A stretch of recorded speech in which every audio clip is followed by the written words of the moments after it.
Hi, my name is Johnny and welcome to my channel. Today I will be giving you guys a book review, not just one, not just two, not just three, four, but five books that I've recently read. Some of them are amazing. I would highly recommend it to you. Some of them, some of them will be thrown in this fire. It's a small fire, but before we start the video, feel free to follow me on my social, i.e. my Instagram and my Twitter. And also like, comment, subscribe on this video. Let me know what books you guys love to read, and I would love to read them as well and give you my review. Currently, right now, I'm reading this book. Okay, currently I'm supposed to be reading two books. Currently right now I'm reading Michael J. Sandel, What Money Can't Buy. I discovered him through reading Justice, which is kind of like a book that I read going up to do a law degree, and like, you know, in sixth form you try to do like exploratory reading and stuff like that. So Michael J. Sandel, Justice, highly recommend it. And the other book that I'm reading right now is Build Your House Around My Body by Violet Coopersmith. I don't know if I said that is that name properly, but look at the cover and look at the bevel. Oh, it looks so amazing. Without further ado, let's start.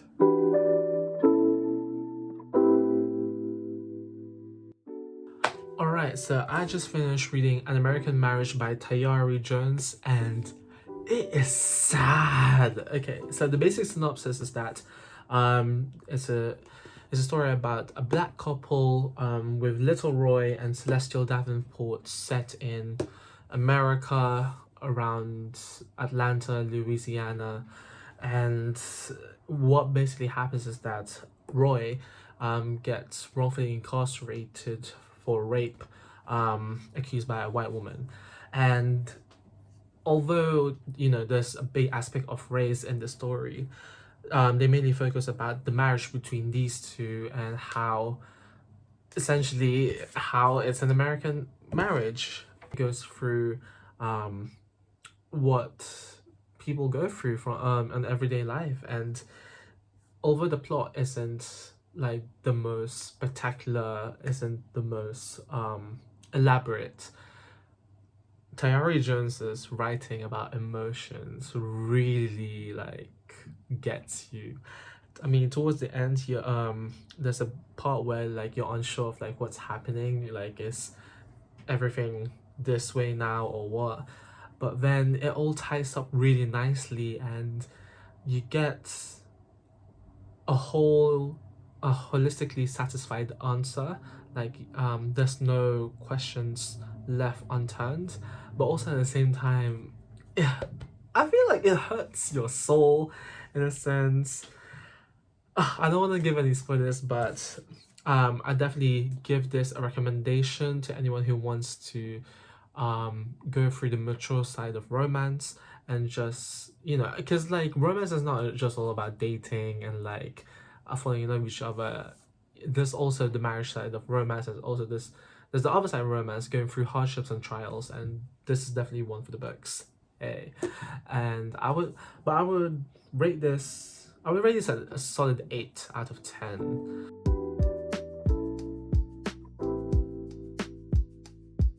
Hi everyone, I just finished the book called Your House Will Pay by Steph Cha. And this is basically a story based on the LA riots 1992 between two households, an African American / black household and also a Korean household in LA. And it's based on the story of Latasha Harlins' murder. So she was a 15-year-old black girl, and she was killed by a Korean convenience store owner. And that's pretty much like the book, talking about like the each character in each family's perspective. So it's written on both sides of the story, but also it develops from that. I would give it an 8 out of 10. I have a lot of reasons. So first of all, when I was starting this book, I was really kind of ready to like close this book, because it came off for me, well, at least for me, it came off a bit cringy in a sense, like it's trying to be woke and saying like, oh, you know, we need to go to process, we need to be proactive. I'm like, yeah, I'm here for it, But also at the same time, like, I could have read that on Twitter. But then later on, like, it was a great setup that pays off because it added to the nuances of what the Korean family was going through. And once Death Chart gives you like the clues, you can work it out for yourself. So in that sense, it's a bit predictable, but also at the same time, when you come to it, like, you feel like it's inevitable, but it still feels like a plot twist. So, and it's very refreshing to have a non-white narrative, because this one talks about both in the perspective of the African American family and also the Korean family, and talking about community and stuff like that, and what would happen like from generations. It's actually really nuanced, and for me it's like a breath of fresh air, because like you're talking about the real stuff now and I'm here for it. The ending doesn't give you a solution, and that's what I like about it, because whatever's happening in the world, we're still going through it. I think it would be an injustice for Steph Chart if she actually wrote like a proper like bow tie tied like ending, like everyone lives happily ever after. So highly recommend it, 8 out of 10.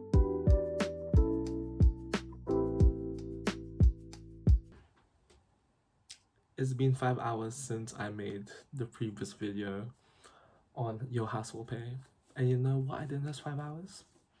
I sat down and I read How We Fall Apart by Katie Zhao in one sitting. First of all, thank the good Lord. I am proud that I was even able to read a whole book in one sitting. I've never done that in my life, and this is 294 pages, 295 pages. Second of all, this is the third book that I read this week and finished. God, there's a God out here. Anyway, let's review the book. This is How We Fall Apart by Katie Zhao. I'm conflicted. The score I'm gonna give it is a 6.5, not quite a 7, and here's why. So essentially, one of the quotes I've said before is that this is like Gossip Girl. This is more Pretty Little Liars. Like, if anything, it just had diversity. But honestly, like, I would rather have this plot, this 295 pages of a plot, rather than the whole series of Pretty Little Liars, like flat down. But I just need to ask all the YA authors and any authors out there that we need to stop doing this teacher-student romantic trope. Like, cut it. We're not here for it. At the end of the day, that person is a minor. End it. Teacher, student, I don't care if because here it's I'm not gonna say who, but there's a teacher, and man's like nearly 20, and the girl is like what, 15, 16. I don't know, but like, she's a minor. Cut it out now. I don't want to say that the stakes aren't high enough, but the stakes aren't high enough in the sense that this feels a bit too far from reality. I know it's fiction, I know it's like elite students, private school, Gossip Girl. I don't know what they're doing, but I need it to be a bit more grounded in reality, ensuring that the stakes feel real. So the main story about this is that there's this girl called Jamie Run, and she's basically the queen bee, and then she has 4 friends. The main character here is Nancy Luo, and then you have Akhil Patel, Alexander Lin, and Crystal Choi, I think is her name. Crystal Choi. First of all, can we get a round of applause for Alexander Lin? My guy, Alexander Lin, knows his price, knows his worth, and he respects himself. If you guys get the paperback copy, you see the message at 290. At 290, how dare this guy send that message? How dare him send that message? Ooh, child, can you hear that? Child. I think it would be nicer if the story is a bit more fleshed out. Like, I wouldn't mind if this is like 400 pages, if the story gives it more like weight and like the stakes. especially like the reason for the proctor, who's like the main, like if you watch Pretty Little Liars, you know there's like the proctor is the person who's like sending anonymous messages threatening everyone, or these four main characters, about the death of their friend. And I want to know their story. I want to understand it and not just become like, you know, a whole villain story. We're past just having a villain, and that in this day and age, antagonist stories are what captures people as well. And I want to see both sides. That's what I like about this. Is a demand to all YA authors, all fiction authors. You need to stop having main character syndrome. And what I mean by this is that main character cannot do everything, cannot feel that they can do everything, or at least they can have some sense in their head that they can't do everything. I beg. I don't want to hear, you know, like, you guys, the main character saying to their friends, you know, stay out of this. I'm here to protect you guys.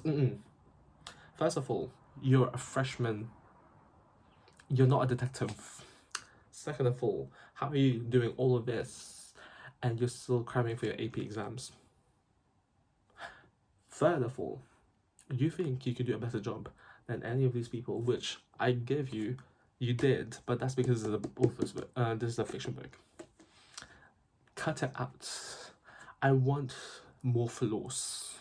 I want reality, because best believe if I was Nancy Loire here, child, you would see a whole chapter in me in therapy, a lot of like self-realization and just thinking about myself. Do you know what I mean? The diversity is what makes it funny, in my opinion. The ending is very on brand for Asian. The reveal is very on brand for Asians. I'm like, yeah, you know what? No, that makes sense. That makes sense. And in every chapter, they start off with, or most chapters, they have this kind of like, okay, wait, hold on. First of all, the social media is called Tip Tap. Katie Zhao, you don't dirty like that. Why is it called Tip Tap? No, no, come on, let's be more creative. You're not fair. No. But yeah, so like every what I like about this book as well is like every chapter starts off with like, well, most chapters starts off with like an anonymous message on the gossip chat app called Tip Tap. And one of them is like, I'm going to Stanford to study engineering in the fall. I don't like Stanford or engineering. I'm only going to do it to make my parents happy. Anon. But all in all, yeah, 6.5 out of 10.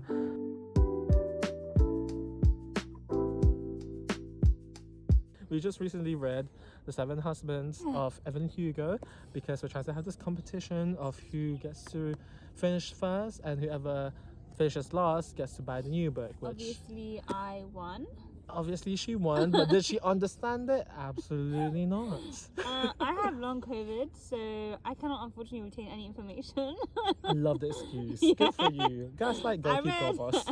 I read like 4 books this week, and I genuinely cannot give you one piece of information other than the title. What? So yeah, what do you think of the book? Really gripping. Uh-huh. I really like that, but I did start it like 3 months ago, and then I didn't finish it. So you're telling me? No, I restarted it for our competition. I read like literally 5 pages on the train. Okay. And I was like, I'm lost. It sounded like a cheat, but okay. No. I really enjoyed it. I just wish like Monique's character was a bit fleshed out. Oh yeah. But I feel like I don't know if Reed did that on purpose. Yeah, because the thing is, like with Monique, she was like, okay, like she has this on and off thing about David. I get that she's trying to Taylor Jenkins Reid is trying to make her 3-dimensional, but I didn't see it. It was giving anime 2D, but worse. Yeah. So I mean, there's a bit of spoilers now, so I guess that's that.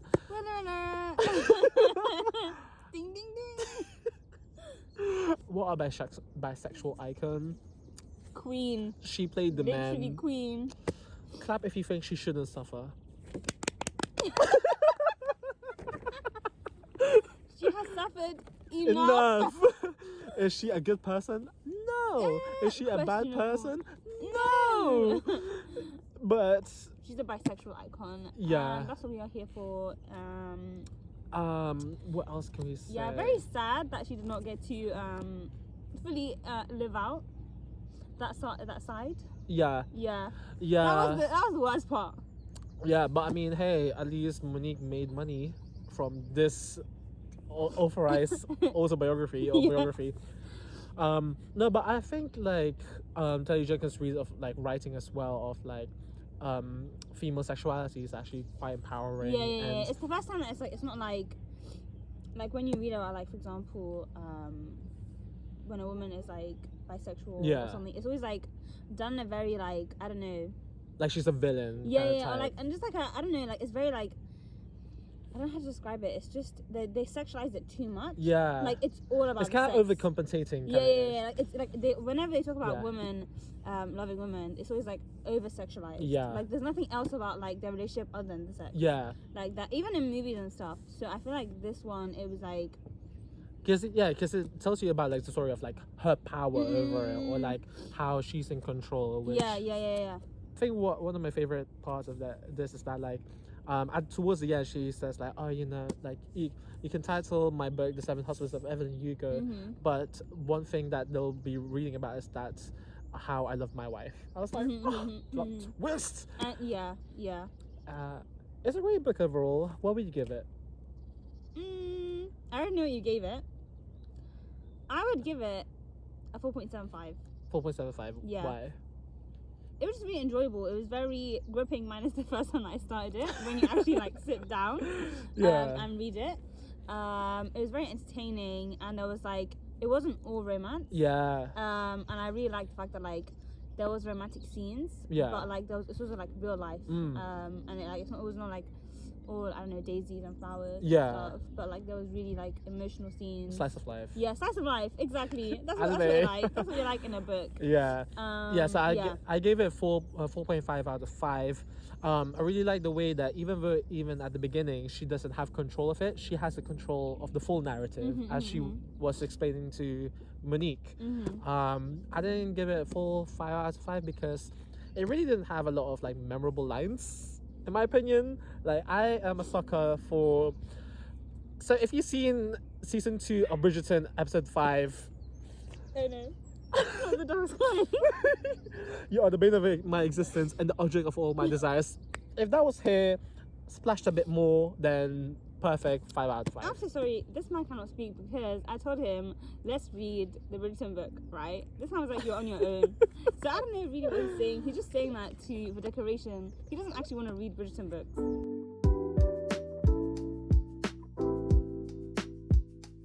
So we're back for a mini segment about a disgusting book called Domino by L.S. something. So I bought this book in Barcelona Airport because I can. So colonizer. This is what you get for buying. This is what you get. From the Yeah, this is what you get for buying a book from your colonized country. Quite embarrassing. So I went to Barcelona, as you have seen in my episode of something. I did not. You didn't go to Barcelona? You didn't watch it? I didn't go to Barcelona. Okay, anyway. So like on the way to Barcelona, I didn't have a book. I didn't have I was basically bored in the airplane. Sub story. Yeah, so now that I went back, I bought a book first so I can read something on the plane. So this book is it was targeted for businessmen or women that constantly travels and that have obscure art history references like Caravaggio, Antigestilish. I butchered that name. Anyway, the only artist that should ever be mentioned is Leonardo da Vinci. Yeah. Anywho. No, sorry. Van Gogh. No. Van Gogh. Sorry. My king. Embarrassing. Embarrassing. Please edit out. So there's this person. X.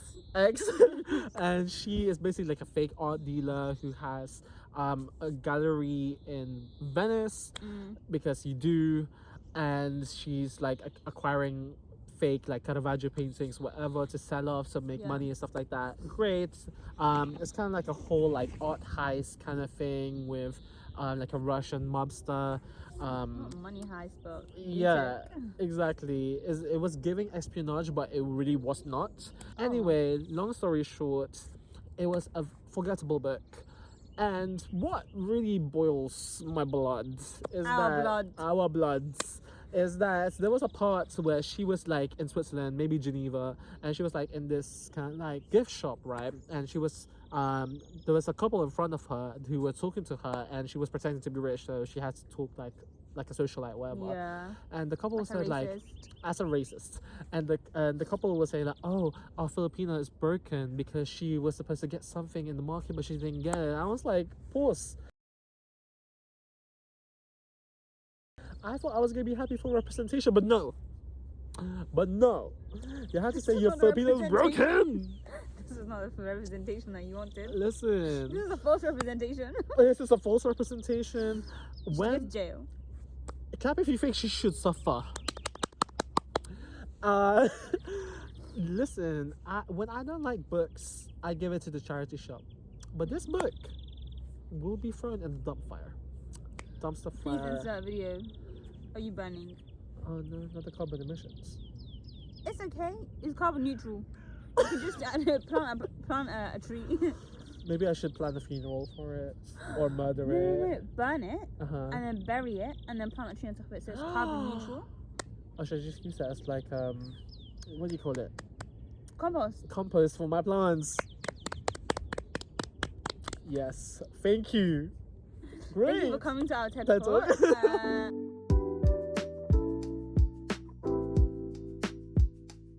Hay oruguitas, no se aguanten más, hay que crecer, aparte volar, hacia adelante seguridades, vienen milagros, vienen cristalidas, hay que partir y construir su propio futuro.